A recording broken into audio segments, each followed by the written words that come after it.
2 cups of water, and you get a surge of the adrenal hormone noradrenaline in your bloodstream, as if you just smoked a few cigarettes or downed a few cups of coffee, which boosts your metabolic rate up to 30% within an hour, which, when put to the test, in randomized controlled trials appeared to accelerate weight loss by 44%, certainly making it the safest, simplest, and cheapest way to boost your metabolism.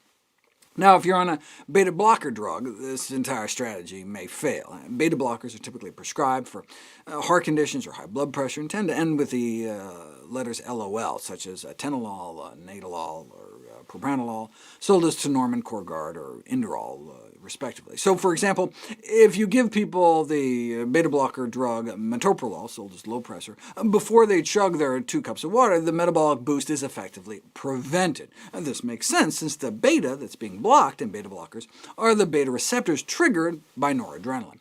Otherwise, though, the water should work, but what's the best kind of dose type, temperature, and timing?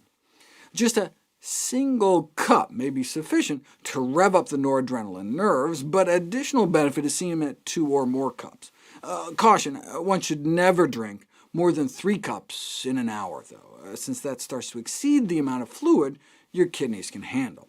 If you have heart or kidney failure, your physician may not want you drinking extra water at all, but even with healthy kidneys, any more than 3 cups of water an hour can start to critically dilute the electrolytes in your brain, with potentially critical consequences. In How Not to Diet, I talk about the first patient I ever killed in the hospital as an intern.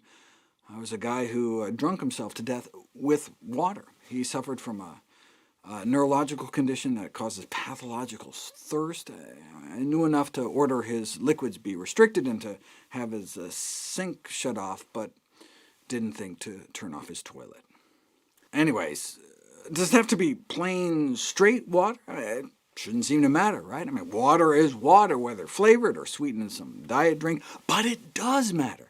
When trying to prevent fainting before blood donation, something like juice doesn't work as well as plain water. When trying to keep people from getting dizzy when they stand up, water works, but the same amount of water with salt added doesn't. What's going on? We used to think the trigger was stomach distension. When we eat, our body shifts blood flow to our digestive tract, in part by releasing noradrenaline to pull in blood from our limbs. This has been called the gastrovascular reflex, so drinking water was thought to be just a zero-calorie way of stretching our stomach. But instead, drink 2 cups of saline, basically salt water, and the metabolic boost vanishes, so stomach expansion can explain the water effect. We now realize our body appears to detect osmolarity, the concentration of stuff within a liquid. Covertly slip liquids of different concentrations into people's stomachs with a feeding tube, and you can demonstrate this by monitoring sweat production, which is kind of a proxy for noradrenaline release. This may be a spinal reflex, as it's preserved in quadriplegics, or picked up by the liver, as we see less noradrenaline release in liver transplant patients who've had their liver nerves severed.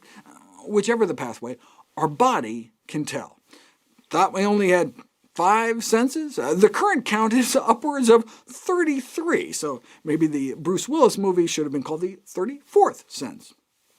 In my Daily Dozen recommendation, I rank certain teas as among the healthiest beverages. After all, they have all the water of water with an antioxidant bonus, but from a weight loss perspective, plain water may have an edge. That may explain the studies showing overweight and obese individuals randomized to replace diet beverages with water lost significantly more weight.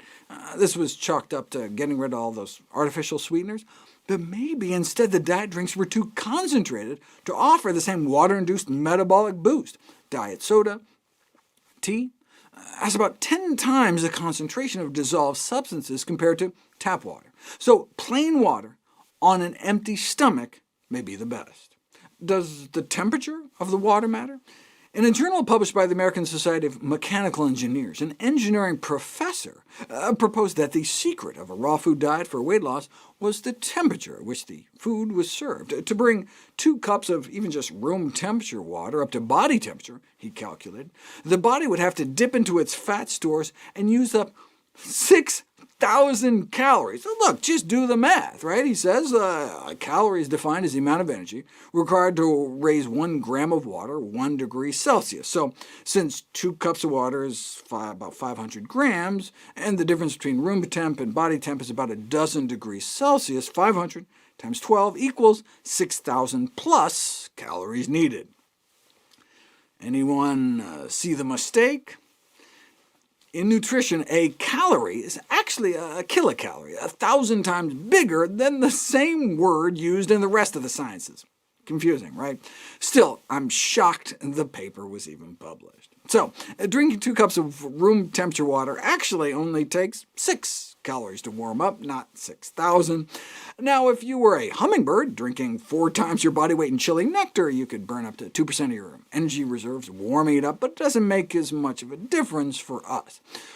What about really cold water, though? A letter called The Ice Diet was published in the Annals of Internal Medicine, estimated that eating about a quart of ice, like a really, really big snow cone with no syrup, could rob our body of more than 150 calories, the same amount of energy as the calorie expenditure in running 1 mile. It's not like you directly burn fat to warm up the water, though. I mean, what your body does is just corrals more of the waste heat you normally give off by constricting blood flow to your skin. How does it do that? Noradrenaline. If you compare drinking body temperature water to room temperature water to cold water, there's only a significant constriction in blood flow to the skin after the room temp and cold water, and neither the warm or tepid water could boost metabolic rate as much as cold fridge temperature water. So your body does, after all, end up at least indirectly burning off more calories when you drink your water cold. So 2 cups of cold water on an empty stomach a few times a day. Does it matter when?